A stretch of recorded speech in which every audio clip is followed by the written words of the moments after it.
In March, Alex was laid off. They had $400 saved.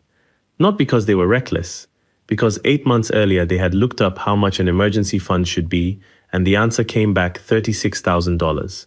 They agreed it was sensible. Then they never started. $36,000 isn't a savings goal, it's a reason to give up. And it was the wrong number anyway.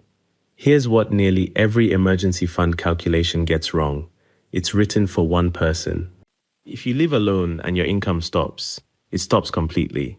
3 to 6 months of expenses is exactly right. But there are two of you. When one income stops, the other one doesn't. So you're not insuring your expenses, you're insuring the gap. Alex earned $8,000 a month. Emma is a doctor, still in residency, on $4,000. Their shared costs are $6,000. When Alex was laid off, Emma's $4,000 still arrived. Their costs were still $6,000. So the whole was $2,000 a month. Not 6. 6 months of that gap is $12,000. 12, not 36. That is a number 2 people can genuinely reach inside a year. And reaching it matters far more than being theoretically correct, because a fund you never start protects nobody. But here's the part that stayed with them afterwards. If it had been Emma who lost her income instead, the gap would have been 0.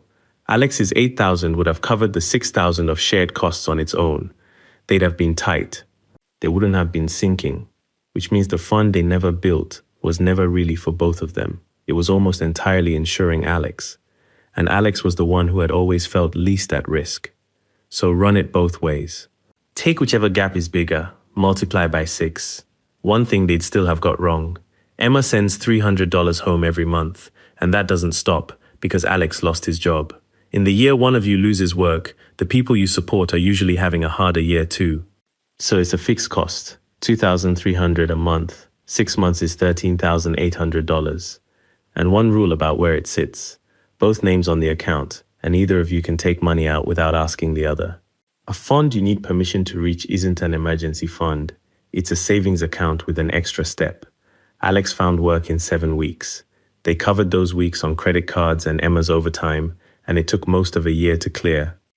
They started the fund in his 2nd month of unemployment, which is the worst possible time to start, and still better than the month they'd have started otherwise. If this was useful, hit like. It's how the channel reaches other couples in the same situation. And tell me your gap. If one of you stopped earning tomorrow, how much would actually be missing every month? Next one, should you clear debt first or build the fund first? Doing those in the wrong order costs people thousands.